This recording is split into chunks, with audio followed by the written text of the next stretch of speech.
ፖለቲካ አይደለም። ከፈለጋችሁ የዳቦ ስም ስጡት። ዶክተር አብይና ጌታቸው ረዳ ሁሌ ይደነቃሉ። በይሃው አምላክ ፊት የሚገርመኝ አልሞትንም። እኛም እኮ ታሪክ አገኘን። የዛሬ 20 ዓመት ይላል ሰው አይደለም። በዚህች ዛሬ 2-3 ዓመት ውስጥ በሁለት ሳይድ ሆነው በተለያየ የቃላት ጦርነት ውስጥ የነበሩ ሁለት ሰዎችን እመለከታለሁ። ቁጭ ብዬ መቼም እግዚአብሔር መንግስት ካደረገ በኋላ እግዚአብሔር ከመንግስት ጎን ነው። ቁጭ ብዬ ሳይ የነበረው ጦርነት መቼም ከዚህ በኋላ እግዚአብሔር ከምድራችን ላይ ጦርነት ይምታ። አሜን ነው። ቤተክርስቲያን የ40 ቀን ጸሎት አውጃ እንጸልይ ነበር በዛ ሰዓት። ቁጭ ብዬ ሳይ እንግዲህ ይሄኛው ዶክተር አብይ በሰዓቱ እየመራ ነው፣ መሪ ነው፣ ንጉስ ነው፣ መንግስት በእጁ አለ፣ የወደደውን ነገር ማድረግ የሚችልበት ስታፍ ላይ ነው ያለው። ያኛው ደግሞ መንግስት የሚሰጠውን መመሪያ በመቃወም በተቃራኒ ሳይር ነው ያለው። የሚሰነዝረው ቃል ልክ ሌላ ሀገር የሚመራ እንጂ በአንድ ፖለቲካ ፓርቲ ውስጥ ሆኖ የሚያወራ አይደለም የሚመስለው እና ቃላቶቹ ከባድ ነበሩ። ዳይሬክት የሚመራውን መንግስት ብቻ ሳይሆን ፐርሰናሊ የሚመራውን አካል የሚመራውን መሪ የሚቃወም የሚሳደብ ሜሴጅ ነበር ሲያስተላልፍ ነበር። እንዲህ አይነት ሰው ነገሩ ካለቀ በኋላ እግዚአብሔር አምላክ መቼም ተጨምሮበት እግዚአብሔር የቅዱሳንን ጸሎት ሰምቶ ያስፈሪ የሚያስጠላ ወንድምና ወንድምን የሚያጫርስ የጦርነት ታሪክ ምዕራፉ ተዘግቶ ሁለቱ መታረቅ የሚችሉበት ቦታ ላይ ሲመጡ እንደ ሰው ያማል።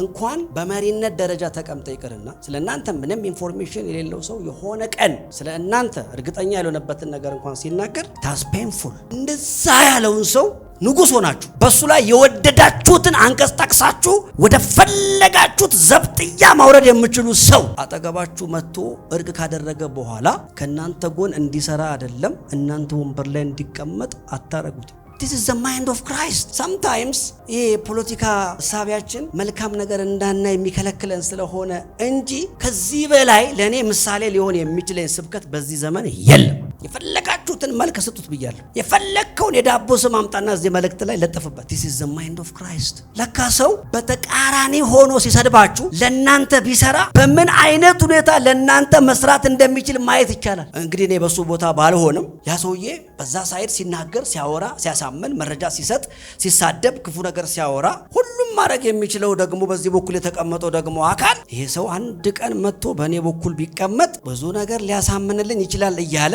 የሱን አንደበት የሱን የስድብ ንግግር ለሱ ፖለቲካ አጀንዳ ቢጠቀመው ምን አይነት ለውጥ ሊያመጣ እንደሚችል የሚያይበት አቅም ነበረው ማለት ነው። የሚገርመው ግን ክርስቶስ ኢየሱስ ከሞት ከተነሳ በኋላ ስሞት የቀበረኝ እናንተ ስትክዱኝ ያልካደኝ ሬሳዬ በጠላት እጅ እንዳይወድቅ ያደረገ የት ነው ያለው ዮሴፍ አይደለም ያለው ወደ ካዱት ሰዎች በምድር ላይ የሞተለት ፕሮግራም ሲሞት በቀበረው አይደለም ሲሞት ሸምጥጠው በካዱ ሰዎች እንደሚቀጥል ስለሚያውቅ ኢየሱስ ወደ ኤማውስ መንገድ ነው ሄደው ቶሎ ብሎ።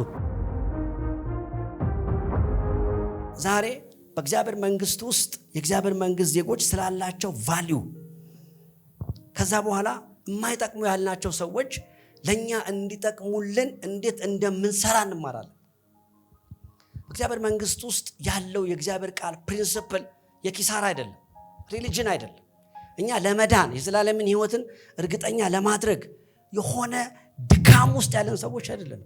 እንዴት እንደምድን የዘላለም ህይወት እንዴት ነው ማገኘው እንደው እግዚአብሔር ይምረኝውን ብዬ መፈራ ሰው አይደለም። ኦሬዲ ከዘላለም መዳን ጀምሬያለሁ። I am blessed. you are blessed በለስቲ ተባርከሃል በለስቲ ያ ለማይንዳችን መንገድ ያለበት ለዛ ነው። በአይምሯችሁ መታደስ ተለወጡ እንጂ ይህንን ዓለም ቢትራንስፎርም መጀመሪያ ስለ ራስ ያለ ቲንኪንግ ነው ህይወትን የሚቀይረው። ሃይማኖት ግን ምን ያደርጋል? ካውንት 5 ይሰርታል እኮ ይላል ያስቆጥራል። አረ አሁን በቃ ከዚህ በኋላ አልቋል ይላል። በእግዚአብሔር ፊት የተገደበ የምህረት በር የለም ሁሉ ጊዜ። ለዚህ ነው ከላይ የሚመጣ ከሁሉ በላይ ነው ይላል። እኛ ኮኔክትድ ያደረግነው ከሚታየው ዓለም ጋር አይደለም። ሰዎች እንደሚስሉት እንዳታስቡ ስፒሪቹዋል ነገርን የምሬ ነው ነግራችሁ። ሰዎች እንደሚሰጧችሁ ዕውቀት እንዳታስቡ። የዘመኑ አገልጋዮች የዘመኑ ክርስትና የዘመኑ እሱ እኮ የዘመኑ ብሎ የሚያወራው ራሱ ከዘመኑ ሰዎች ጋር ሆኖ በሽምግልና በሽበት ያመነ ጭንቅላት ስላለው። አንዳንድ ሰው የ100 ዓመት ቤተክርስቲያን ታሪክ ያላትን 100 ዓመት የሞላ ቸርች የለችም። አክቹአሊ ኢትዮጵያ ውስጥ የ70 ዓመት ኢቭን መስራቾቹ አሉ እኮ እስካሁን በሁለት ጸጉር። እኛ የ2000 ዓመት ጋስፕል የተቀበልነው ብራዘር የ2000 ዓመት ወንጌል እኔ ጋር ደርሶ የ70 ዓመት ኤክስፒሪየንስ ባላቸው ሰዎች ህይወቴን እንዲፋይን አታድርገው። እኔ የተቀበልኩት ኪንግደም እድሜው 2000 ዓመት ነው። ከክርስቶስ ጋር የጀመረ ነው። ስለዚህ ማንም መጥቶ እኔ ጋር ስታንዳርድ ሊያበጅ አይችልም። ይሄ ማለት ንቀት አይደለም፣ ትዕቢት አይደለም። አልፈንበታል፣ መተንበታል። ለምን ቤተ ክርስቲያን ኢምፓክት አላመጣቸው? ብዙዎች እኮ እኔ ኢትዮጵያ ውስጥ በጣም የሚያሳዝነኝ ፓርት እያዝልኝ ይሄ ጉዳይ በጣም ያሳዝነኝ፣ ስህተት የሚባለው ከገንዘብ አንጻር ብቻ ነው። ለኢትዮጵያ የስህተት ድህነታችን እኮ ፖቨርቲ ቲንኪንጋችን እኮ ዋትኤቨር ስህተት ነው እውነት ነው የሚባለው አንዳንዱ ኢትዮጵያ ውስጥ ብቻ ነው ፕሮብሌም እንጂ ሌላ ዓለም ጋር ብትሄዱ እዚህ ኖርማል። እና እኔ ኢትዮጵያ ውስጥ የሞተ ኢየሱስ የለኝም ሲጀመር። ወንጌልም ገብቶ ነው ነካርጎና ወንጌልም ገብቶ ነው በለው እስቲ። አንዳንዱ ባህላችን ይለኛል። እኔ ሲጀመር ባህሌን ትቻለሁ። እንደውም እኔ ኢትዮጵያ አይደለም ከፈለክ ሻምባርዶናስ እኔ ሰማያዊ ነኝ እንዴ። ባህላችን ወጋችን፣ የትኛው ባህል የትኛው ወጌ የትኛው በእግዚአብሔር ፊት የምኮራበት ስርዓቴ ከባህላችን አንጻር ከወጋችን የትኛው ወግ ለክርስቶስ ኢየሱስ ሕይወት ያላቀረበኝ ወግና ባህል ጥንቅር ይበል ብራዘር። ከባህል ከቋንቋ ከነገድ የዋጀኝ አምላክ አለ። ይሄ ማለት ማህበረሰቤን አልወድም፣ በማህበረሰቤ ቋንቋ አልናገርም፣ አላገለግልም አይደለም። ሳምታይምስ እግዚአብሔር በእኔ ሕይወት ላይ ያመጣውን የኪንግደም ፕሮግራም የእኔ ባህል የሚሸፍነው ከሆነ ይሰበር ይሰበር። የምሬን እኮ ነው የምነግራቸው። አንዳንዱ ደግሞ እንደዚህ ይልሃል፣ ልክ እኮ ነው ይልህና የህዝቡ እውቀት ግን እዚህ ጋር አልደረሰም ይላል። እንዴ የማ እውቀት ደርሶ ነው ወንጌል ምን ልናገረው? እስኪ ደርስ ነው እንዴ? አንዳንዱ ኢየሱስ ሰው ነው ይልሃል። ኢየሱስ አምላክ ነው የሚለው ጋር እኔ ካላደረስኩት ማን ያደርሰዋል? ህዝቡ እኮ እዚህ ጋር አልደረሰም። ነካ አድርገውና እንዴ አንተም ደርሰ ነው በለው። እንኳን ህዝቡ አልደረሰም ለማለት እኮ ደርሻለሁ እያለ ነው። እሱም ደርሶ ነው እኮ ከህዝቡ መካከል። sometimes there is wrong thinking in the people ማለት ነው። አንዳንድ እግዚአብሔር መሪ ያደረጋቸው ሰዎች መካከል ውስጥ wrong thinking አለ። ስለ ሰው ያለን አመለካከት፣ ስለ አገልግሎት ያለን አመለካከት ስላልደረስንበት የምንቃወመው እንጂ እውቀት ስለያዝን አይደለም። ዛሬ ግን እንደ እግዚአብሔር ሰው እናንተ ላይ ትንቢት እናገራለሁ። እጃችሁ ላይ የማይደክም ሰይፍ ገባ። መጽሐፍ ሲናገር ኢየሱስ ክርስቶስ ትምህርቱ እንደ ጻፍትና እንደ ፈሪሳውያን አልነበረም፣ እንደ ባለስልጣን ነበርና በትምህርቱ ተገረሙ ይላል። why he preached the kingdom, he is the king። ኢየሱስ ንጉስ ነው በለው ባካችሁ። he is the king። አሜን። በሚራክል ብራዘር እኛ ምናምነው የሚራክልና አምላክ ነው፣ የሚያደርግ አምላክ። ኢነርጂ ከሚበሉባችሁ ሰዎች ፊት ራቁ። እምነታችሁን ከሚያሳነሱ ሰዎች ፊት ራቁ። እኔ አንዳንድ ጊዜ የሐሳብ ነፃነት ከየት ነው የመጣው ስል መቼም እኔ ቡሩንዳይ አይደለሁም፣ ገብቷል? ከቻይና አልተወለድኩም፣ ህንዳይ አይደለሁም እንዴ። ግን ቲንኪንግ ለምንድን ነው እንደዚህ የሆነው ስል ኢንቫይሮንመንትን ጠብቄያለሁ። I keep walk with God ፓላቫና ማታ ከበራስ። ከዚህ በኋላ የሚያስፈራችሁ ሁሉ ከእናንተ ላይ ተገነጠለ በኢየሱስ እንዴ። እግዚአብሔር ብርሃን ነው ለኛ በራለን ይላል እኮ መጽሐፍ ሲናገር። ልባርካችሁ። ከዚህ በኋላ መሬት ላይ ደመና ውሃ እንደሚያፈስ ነጋችሁ ላይ ሐዘን አይፈስም፣ ጭንገፋ አይፈስም፣ እርግማን አይፈስም። ብለሲንግ ግን ይፈሳል፣ በረከት ግን ይፈሳል። ፊልሞና 1:8 ከእግዚአብሔር መንግስት አንጻር ሰዎችን እንዴት መጠቀም እንዳለብን የእግዚአብሔር መንግስት እይታ ከብሌም ይልቅ ከክስ ይልቅ ነገሮችን እንዴት ለራሳችን መጠቀም እንዴት እንደምንችል የሚያሳይ ክፍል ነው ዛሬ የምናወራው። አንዳንድ ሐሳቦችንም ደፈር ብዬ ላነሳ እችላለሁ፣ ምክንያቱም የእግዚአብሔር ቃል ስለሆነ። ስለዚህ የሚገባውን አዝ ዘንድ በክርስቶስ ምንም እንኳን ብዙ ድፍረት ቢኖረኝ ይልቁንም እንደዚሁ የሆንኩ እኔ ጳውሎስ ሽማግሌው አሁን ደግሞ የኢየሱስ ክርስቶስ እስር የሆንኩ ስለ ፍቅር እለምንሃለሁ። አስቀድሞ ስላልጠቀመ መቼ አስቀድሞ ስላልጠቀመ አሁን ግን ለኔም ላንተም ስለሚጠቅምህ በእስራቴ ስለወለድኩ ስለ ልጄ ስለ አናሲሞስ እለምንሃለሁ። አጠገባለሁ የምጠቀም ሰው ነህ በለው እስቲ። come on you are very important በለው እስቲ ባክ። ያ ፊልሞና 1 ምዕራፍ ናት ያለቻት። ጳውሎስ እስር ቤት በነበረ ሰዓት አናሲሞስ የተባለ ሰው ያገኝና ኢንተርቪው ያደርገዋል። የአናሲሞስ የተባለው ሰውዬ ሌባ ነው፣ ወይም ደግሞ በአንድ ፊልሞና የተባለ ሰው አለ። እዛ ሰው ተቋም ውስጥ በፋይናንስ የሚሰራ የፋይናንስ ማናጀር ነው ወይም ደግሞ the whole ካምፓኒውን ማኔጅ የሚያደርግ ሰው ነው። ፊሊሞና የፊሊሞና ሰራተኛ ነው አናሲሞስ። ጳውሎስ ሰርቆ አይደለም ወይም ደግሞ ወንጀል ሰርቶ አይደለም፣ ግን በወንጌል ታስሯል። ጌታ ይባረክ። ያ ደግሞ በወንጀል ነው፣ ይሄ በወንጌል ደን ተገናኙ። ከተገናኙ በኋላ ወንጌልን ከነገረው በኋላ ቲንኪንጉን፣ አሳሰቡን፣ ማይንዱን ካስተካከለ በኋላ ኢንተርቪው ያደረገው ከየት ነው የመጣው እንዴት ነው ምናምን ሲለው እምሰራው የነበረው ፊሊሞና ካምፓኒ ውስጥ ነው እና እዳ አለብኝ። በሮም ሕግ አንድ ሰው አንድ ተቋም ላይ ተቀጥሮ እየሰራ ካከሰረ ወይም ዳሜጅ ካመጣ ወይ ከሰረቀ ወይ ካበላሸ 2 ቅጣት አለው። አንደኛ የወሰደውን 7 እጥፍ አድርጎ ይመልሳል፣ ካልሆነ እጁ ይቆረጣል። ስለዚህ እጁ እንዲቆረጥ ስላልፈለገ ያኛው ፊሊሞን የተባለ ሰው 7 እጥፍ አድርጎ እንዲመልስ ነው እስር ቤት ውስጥ እንዲገባ ያደረገው። እና እስር ቤቱ ውስጥ እዳ ለመክፈል የሚደረጉ የሥራ መደቦች አሉ። እነኛን እየሰራ እድሜ ዘመኑን ሁሉ ይከፍላል ማለት ነው። እንዲህ አይነት ስራዎች እንዳሉ የምታዩት ክርስቶስ ኢየሱስን ባገለገለበት ዘመን በሮም ዘመን አንዳንድ ምሳሌዎች ታያላችሁ። አንዲቷን ሳንቲም እስክትከፍል ከዚያ አትወጣም የሚሉ ቃሎች ታያላችሁ። እሱ ሰፊ ሐሳብ ነው፣ ውስጥ አልገባም። እና ጌታን ከተቀበለ ከዳነ በኋላ just he going to start to write the letter to Philemon ማለት ጻፈለት። አንድ ሰው ሚታርግ ያለው የሚገርመው ጳውሎስ ደግሞ በወንጌል አጋጣሚ ፊሊሞናን አግኝቶ አገልግሎ መንፈሳዊ ልጁ ነው። አንዳንድ ጊዜ በህይወታችሁ ከባድ ኢሹ እናንተ ጋር ሲመጣ ያንን ኢሹ የሚፈታልኝ ሰው እኮ እከሌ ነው ሲባል እከሌ ደግሞ ጓደኛችሁ ሊሆን ይችላል። እና ፊሊሞናማ መንፈሳዊ ልጄ ነው አለ። በመንፈስ የወለድኩት ነው። ስለዚህ እሱን መርዳት አይደለም መጠየቅ አይደለም ማዘዝ እችላለሁ። እና እዚህ ክፍል ላይ ደብዳቤ ጻፈለት ለፊሊሞና። ቀድሞ ያልጠቀመህን አሁን ግን ስለሚጠቅም ካስፈለገ እሱ ያጎደለውን ገንዘብ እኔ ምን አደርጋለሁ? ከፍላለሁ። እግዚአብሔር ይባረክ። እንደው እኔ እንደ እግዚአብሔር ሰው በህይወታችሁ መንገድ የሚያሳጥሩላችሁ ሰዎች ከመንገዳችሁ በኢየሱስ ስም አይጥፉ። ስለዚህ ይሄ ሰው ቀድሞ በተቀመጠበት ቦታ ላይ ኢነርጂ አለው፣ አቅም አለው፣ ዕውቀት አለው።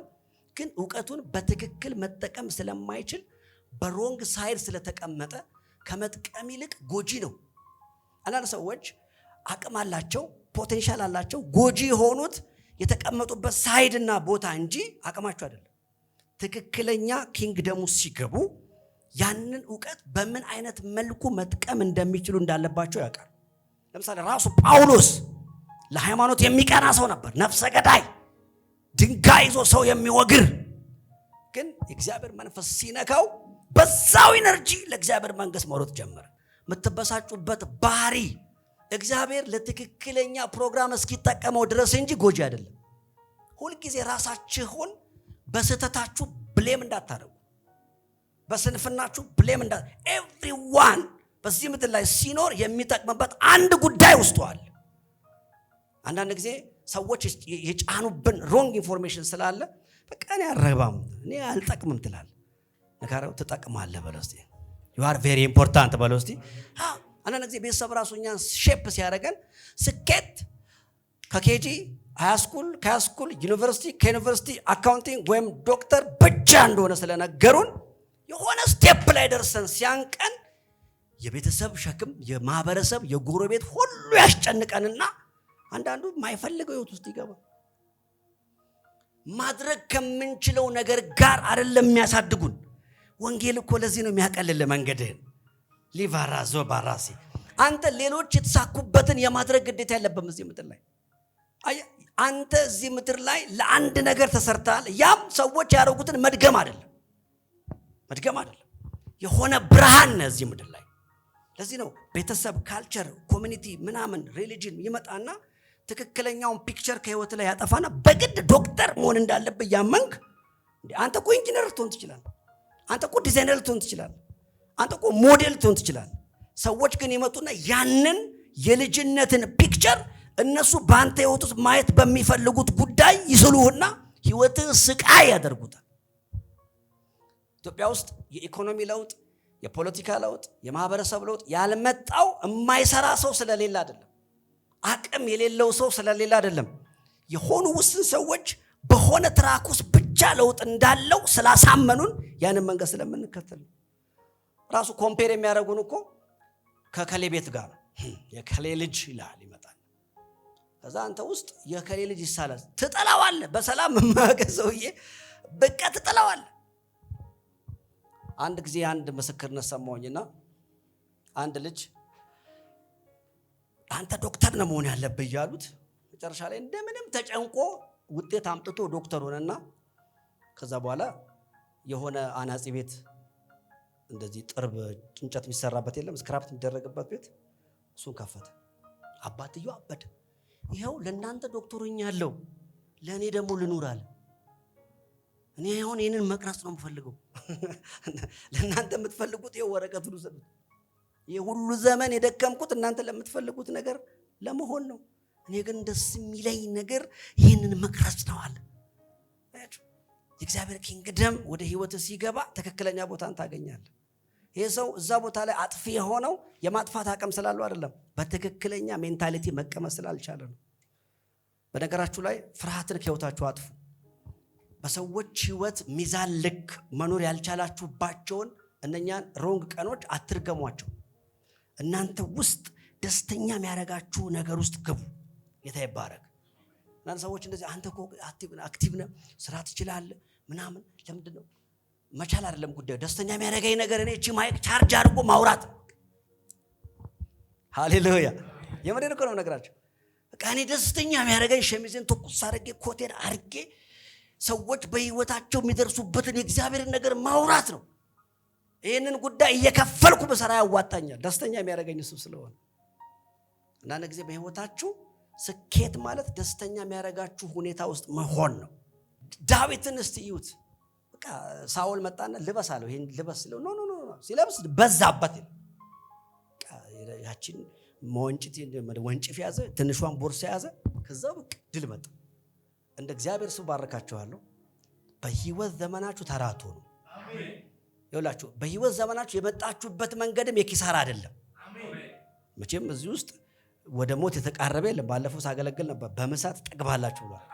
በመሳት ጠግባለ ብሎ ብራዳካ ይሄ ራሱ ምርቃቱ ራሱ የሆነ የተመታ እንደ የማታ እንጀራ ይስጥላል። ይሄ በምሽት ምን ያደርግልኛል? በባትሪ የምበላው እንጀራ በፀሐይ ትጠግባል። አርጅተሽ የምትደገፊው መኪና ምን ያደርግልሻል? አንዳንዱ ሰታችኋል። በእድሜው ገፍቶ ቢች ዳር ሲሮጥ ሐኪም ያዘዘለት እንጂ ሚዝናና ይመስላል። አንዳንዱ ሰው የማታው እሱ ነው። አሁን ይጠቅምሃል ይለዋል። he is very important person to you now። ተጠቀመበት። አለው ፖቴንሻል፣ አለው አቅም። እኔ በህይወቴ በጣም የምደነቅበት ነገር ይሄ ነገር በደንብ ይያዝልኝ። በጣም የምገረምበት ነገር በዚህ ምድር ላይ ስለ ሪሳይክሊንግ ከሆነ ጊዜ በፊት የሪሳይክሊንግ ቢዝነስ ሰርቻ ቃለ ከወረቀት ጋር በተገናኘ እግዚአብሔር ይባረክ። ፋብሪካ ዘግተን ነው። ሃሌሉያ። እና የወረቀት ሪሳይክሊንግ በጣም የሚገርም የቢዝነስ መንገድ ነው። እንግዲህ በዚህ አጋጣሚ ሞክሩት። እና ሪሳይክሊንግ እኔ በጣም የሚደንቀኝ በቤታችሁ አቅራቢያ ላይ ሰዎች ይመጡና ሰባራ ባልዲ አለ ይላል። እንደውም ድምፁ እንደዚህ እንደኔ እንደሚያምር አለ የሚላሉ ምን እንደሚጨምሩበት የሚል ነገር አለ። ቤዛል ሰባራ ማይካ አለ። እኛ ሰባብረ ነው አድቅቀ ነው አይጠቅምም ብለ ነው የጣልነውን እንገዛለን የሚል አይዲዮሎጂ እዚህ ምድር ላይ አለ። እኛ የናቅነውን ባልዲ እኛ የናቅነውን ማይካ ሰብስቦ ለተሻለ ሰርቪስ የሚያቀርብ ስርዓት አለ እዚህ ምድር ላይ። እና ሪሳይክሊንግ በጣም ይገርመኛል። እኛ ጽፈንበት አይጠቅምም ብለን ትራሽ ውስጥ የከተትነውን የሚገዛል አቅም አለው ይሰራል ብሎ የሚያይ ዋው። እና ይሰበስቡና ይፈጩትና ያደቁትና ኬሚካል ይጨምሩበትና ራሱኑ ጫማ አድርገው ያመጡታል። ራሱኑ ብዙ ውሃ መያዝ የሚችል ሮቶ ያደርጉታል። በነገራችን ላይ በየጣራችሁ ላይ የምትሰቅሉት ሮቶ በጣም ከብዙ ከተሰባበሩ ማይካዎች የሚሰራ በሪሳይክሊንግ። እኛ አይሆንም ብለን ከቤታችን ጥለን የናቅነውን መልሰው ገንዘብ አድርገው ከፍለውን ነው ደግሞ የሚወስዱት። ከፍለውን ገንዘብ አውጥተውበት ነው የሚወስዱት። አያችሁ፣ ከተጣልንበት ኢየሱስ የሰበሰበን እኮ አይቶልናል። ሰምቲንግ ራባዳክ የተለየ ዋጋ እንዳለብን ገብቶታል ኢየሱስ። ለዚህ ነው የዳነ ሰው በእግዚአብሔር መንግስት አይምሮ የተባረከ ሰው ከየት እንደተነሳ ስለሚያስብ ጥላቻ ውስጥ እንዴት ይኖራል? ግድያ ውስጥ እንዴት ይኖራል? ነካ አድርገውና አያምርብህም በለው። መጥላት አያምርብህም፣ በተጣላ አያምርብህም። እና ሪሳይክል አድርገው አሳምረው ከዛስ ይሄ ቆሻሻ ነው እኮ እንግዲህ በነፃው ስራ አትባልም። መጀመሪያ ከገዛህበት በተሻለ ዋጋ ተመልሶ የተሰራውን ዕቃ ተገዛዋል። ስለዚህ እኔና እናንተ ሌሎችን ማየት የሚገባን ቲንኪንግ አለ። ጳውሎስ ይሄንን የተጣለ ሰው፣ ይሄንን የተሰባበረ ሰው፣ ይሄንን የተገፋ ሰው መልሶ ሰራው። በህይወታችን ወደ ህይወታችን የሚመጡ ሰዎች ሊጎዱን፣ ሊያስቀይሙን፣ ሊያሳዝኑን ይችላሉ። እኛ ግን የምንበቀላቸው እነሱን በማጥፋት ነው ወይስ ለሚጠቅም ስራ እንዲውሉ በማድረግ? አያችሁ፣ ዛሬ የይቅርታ ልባችሁ የመልሶ መጠቀም ኢነርጂያችሁ በእግዚአብሔር ቃል ልክ እንዲቃኝ እፈልጋለሁ። ምናልባት አንዳንድ ሰው በቀለኛ ነው። እኔ አንድ ጊዜ አንድ መጽሐፍ ሳነብ አንድ የሚገርም ነገር አገኘሁ። ማሸነፍ ማለት ብዙዎቻችን ማሸነፍን ዲፋይን የምናደርገው የተቃለንን የተበቀለንን ሰው መልሰን ስንበቀል። ነገር ግን ማሸነፍ ማለት ሁለት ነገር ነው። አንደኛ ማሸነፍ ማለት አንተ መድረስ የምትፈልግበት ቦታ የምትሄድበትን እንቅፋት ማንሳት ነው። ከዛስ እንቅፋቱ ደግሞ ለአንተ መንገድ እንዲሆንልህ ማድረግ ነው። ዛሬ ምናልባት ይሄ መልእክት እዚህ ቦታ ለተቀመጣችሁት ብቻ አይደለም፣ በተለያየ ቦታ ያሉ ሰዎች እንዲጠቀሙበት እንፈልጋለን። ዛሬ ብዙ ሰው እየከሰረ ያለው፣ ብዙ ሰው እየታሰረ ያለው፣ ብዙ ሰው እየወደቀ ያለው ጠላቱን በማጥፋት ጠላቱን በመጨረስ የተበቀለ ስለሚመስል የብዙዎች የፖለቲካ ውድቀት፣ የብዙዎች የፋይናንስ ውድቀት፣ የብዙዎች የኢኮኖሚ ውድቀት ጠላቶቻቸውን ለነሱ እንዴት እንደሚሰሩ ማወቅ አለመቻላቸው ነው። ወንጌል የሚሰጥ አንዱ ብርሃን ይሄ ነው። ዛሬ በተለያየ መንገድ ሰዎች ለእናንተ ጥቅም እንዴት መስራት እንደሚችሉ ማወቅ የሚችሉበትን መንፈስ ነው የምትካፈሉት። ይህ ሰው አጥፍቶ ነው የመጣው፣ ሰርቆ ነው የመጣው።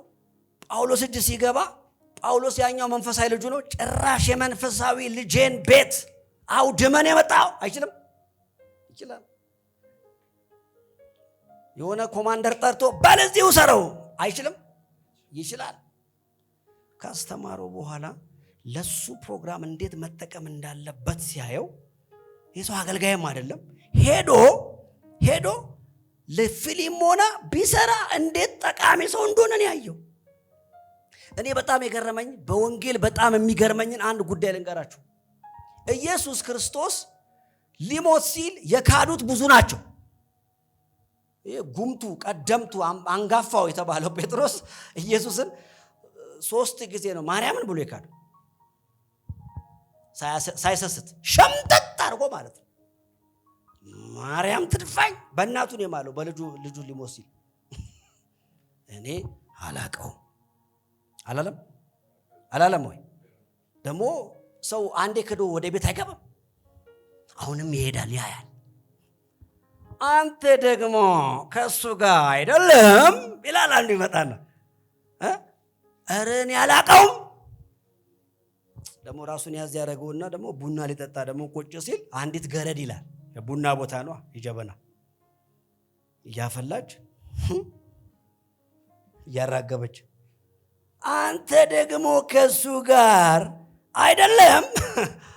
የሚገርመው ኢየሱስ ሳይሞት 3 ጊዜ ክዶት፣ ኢየሱስ ከሞተ በኋላ 2 የሰራለት ግን ወንጌል ያላወራለትን ሰው ልንገራችሁ።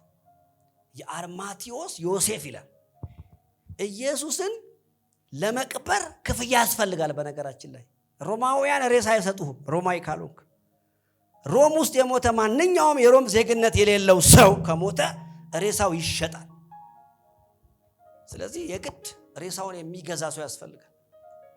እና ኢየሱስ ክርስቶስ ከሞተ በኋላ ሬሳውን የሚገዛ ሰው ገንዘብ ያለው ሰው አልነበረም።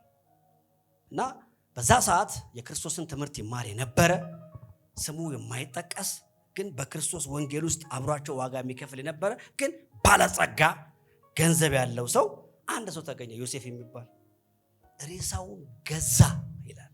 ከፍሎ በገንዘብ ሬሳውን ገዛና ከዛ መቀበር የሚገባበት ቦታ ላይ መቃብርም ገዝቶ ሬሳ ገዝቶ መቀበሪያ ቦታ ገዝቶ ኢየሱስን በክብር እንዲያርፍ አደረገ። አሁን እዚህ ጋር እንድታውቁልኝ የምፈልገው ጉዳይ የእግዚአብሔር ነገር በሁለት አይቀጥልም። በሰዎች ውስጥ የተቀመጠውን ፕሮግራም በማወቅ ነው የሚቀጥለው። እና ክርስቶስ ከሞተ በኋላ ብዙ ኢትዮጵያውያን አንድ የሚወስኑት ውሳኔ በህይወት እያላችሁ ሲጠሏችሁ እንደዚህ ሬሳይ ላይ እንዳትቆሚ ይላሉ። ማለት ሰው ሞቶ እንኳን በእናንተ ህይወት ላይ የሚወስነው የመጨረሻ ውሳኔ እኔ ስሞት እንዳትቀብርኝ ነው። እናቶችም አባቶችም ማንም ሰው ሬሳይ ላይ እንዳትቆሙ ይላሉ።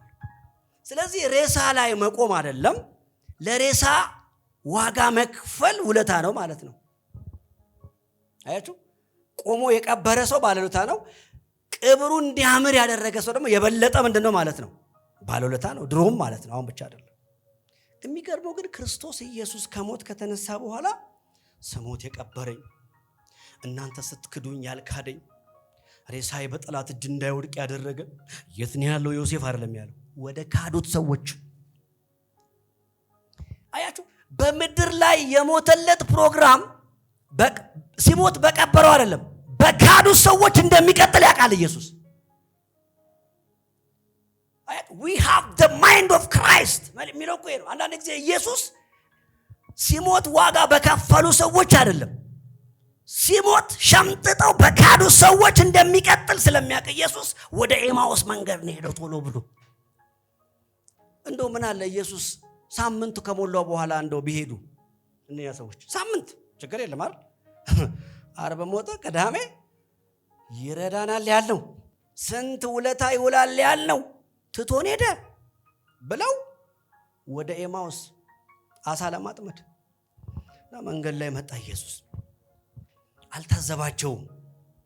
የዛሬ ስህተታቸው የዛሬ ድክመታቸው ለሱ ፕሮግራም እንቅፋት እንዳልሆነ ያውቃል ኢየሱስ። ከነሱ የተሻለ እሱ የሞተለትን ፕሮግራም የሚቀጥል ሰው እዚህ ምድር ላይ እንደሌለ ያውቃል ኢየሱስ። ምናልባት አንዳንድ ጊዜ በሰው የምትፈተኑበት ልክ ነገ ገንዘብ ሲመጣ፣ ዝና ሲመጣ፣ አቅም ሲመጣ፣ ፖቴንሻል ሲመጣ ሮንግ ሰዎችን ማየት የምትችሉበት ቲንኪንጋችሁ ዛሬ ካልተቃኘ ነገ በእነኛ ሰዎች መንገዳችሁ የሚቆመው እናንተ ናችሁ። ዛሬ ራእይ ተኮር ሰዎች አላችሁ እዚህ ቤት ውስጥ። እኔ በህይወቴ ያቆየኝ ቢጎዱኝ ሰዎች ስለሌሉ አይደለም፣ የሚያጠፉኝ ሰዎች ስለሌሉ አይደለም፣ መንገድ የሚዘጉብኝ ሰዎች ስለሌሉ አይደለም። ነገር ግን በተቻለኝ አቅም በሰዎች ውስጥ መድረስ የምፈልግበትን ቦታ ማየት እችላለሁ። በዚህ ተባርኬያለሁ። መበቀል ማለት የምትፈልግበት ቦታ መድረስ እንጂ እንቅፋት የሆነብን ማጥፋት አይደለም። ሊገል የሞከረ የመግደል እድል ስታገኝ ስትገለው መግደል እኮ ድል ነው። ከገደልክ በኋላ ግን አንተ ታሳሪ ነህ። ዘመንን ነው የምታስረው፣ ህይወትን ነው የምታስረው።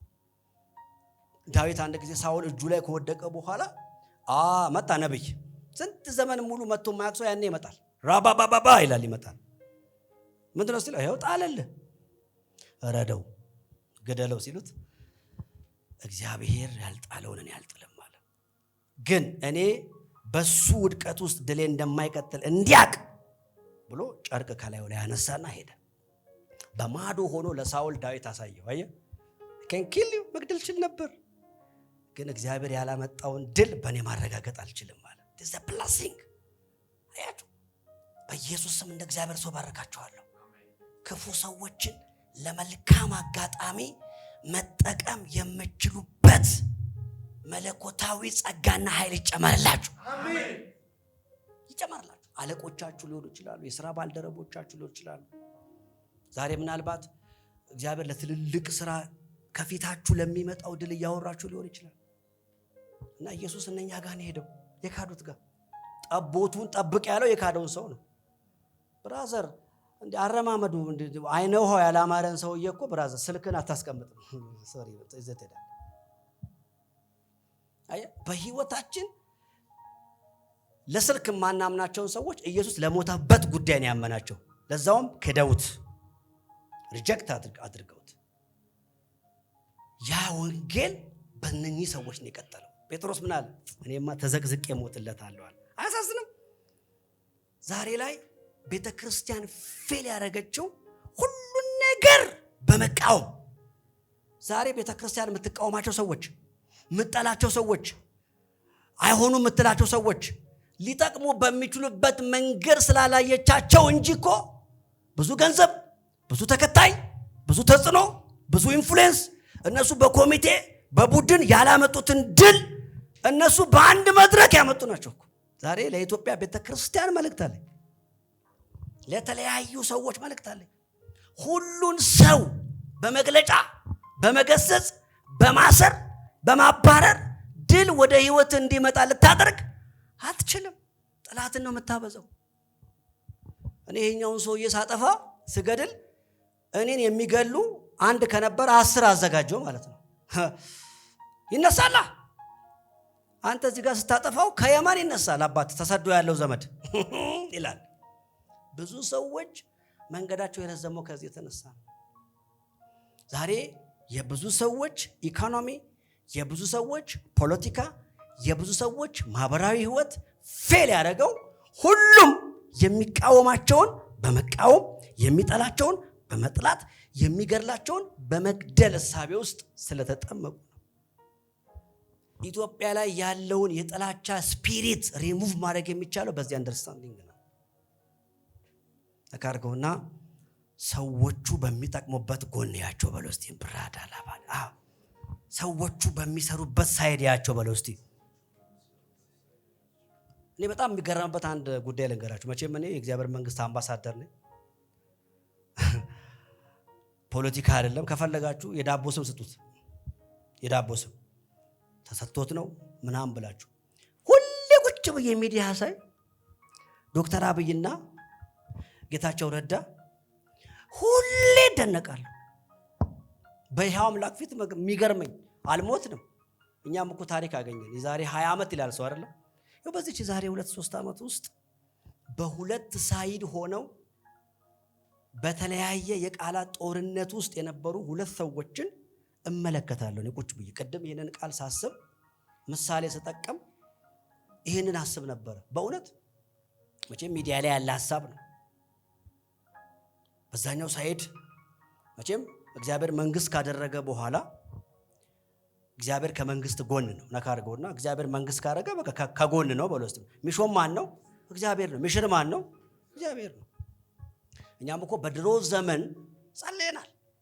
ሚሾማ ስለሆነ እግዚአብሔር ስለሆነ፣ ሚሽርማ ስለሆነ እግዚአብሔር ስለሆነ። ቤተክርስቲያን የማንንም ዙፋን የማንንም ወንበር የመነቅነቅ የማንከባለል ስልጣን የላትም።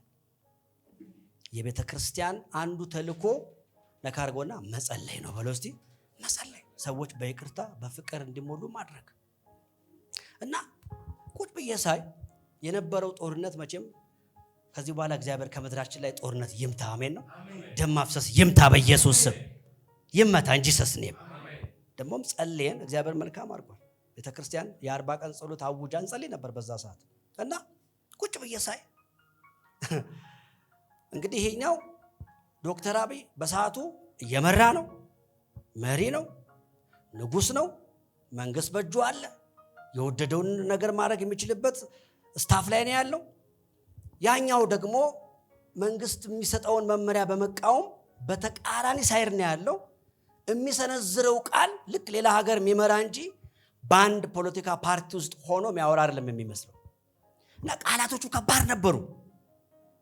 ዳይሬክት የሚመራውን መንግስት ብቻ ሳይሆን ፐርሰናሊ የሚመራውን አካል የሚመራውን መሪ የሚቃወም የሚሳደብ ሜሴጅ ነበር ሲያስተላልፍ ነበር። ልክ ነኝ አይደል? እና አንዳንዶቹ ለመናገርም ይከብዳሉ። አንዳንዶቹ እንግዲህ ገብታችሁ እናንተ ከፈለጋችሁ ለማስታወስ ያክል ማየት ትችላላችሁ።